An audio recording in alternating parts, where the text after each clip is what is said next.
144 days adrift, the Cairo III. On January 19, 1988, 5 Costa Rican fishermen departed Puntarenas, Costa Rica, aboard the fishing vessel Cairo III.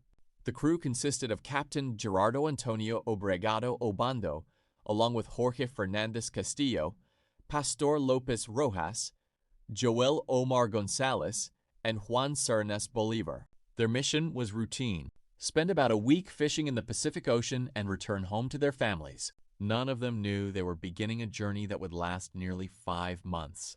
The 30-foot fishing boat left Puntarenas loaded with fuel, food, fresh water, ice, and fishing gear.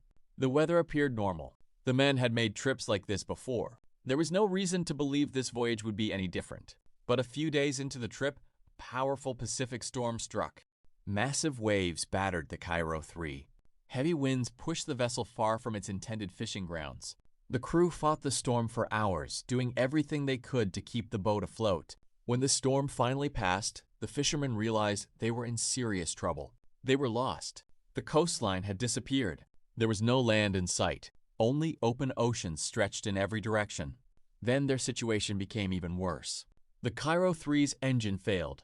The crew worked desperately to restart it. Again and again they tried. Nothing worked.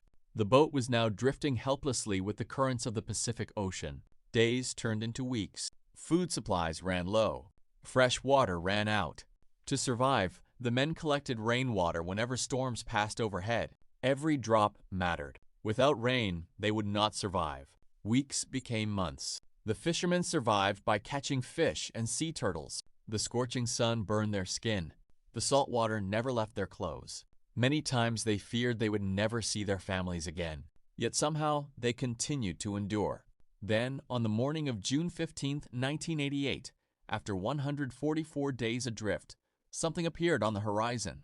A Japanese fishing vessel. At first, the men could hardly believe what they were seeing. But as the ship grew closer, hope returned. For the first time in nearly 5 months, rescue was finally possible. The Japanese fishing vessel Kanemaru rescued all 5 men. Against overwhelming odds, every member of the crew had survived. When they returned to Costa Rica, emotional reunions followed. Families who had long feared the worst were finally able to embrace their loved ones once again. 5 men, 1 small fishing boat, 144 days drifting across the Pacific Ocean. What began as a routine fishing trip became one of the most remarkable survival stories in Costa Rican history. And on June 15, 1988, against all odds, the crew of the Cairo III came home.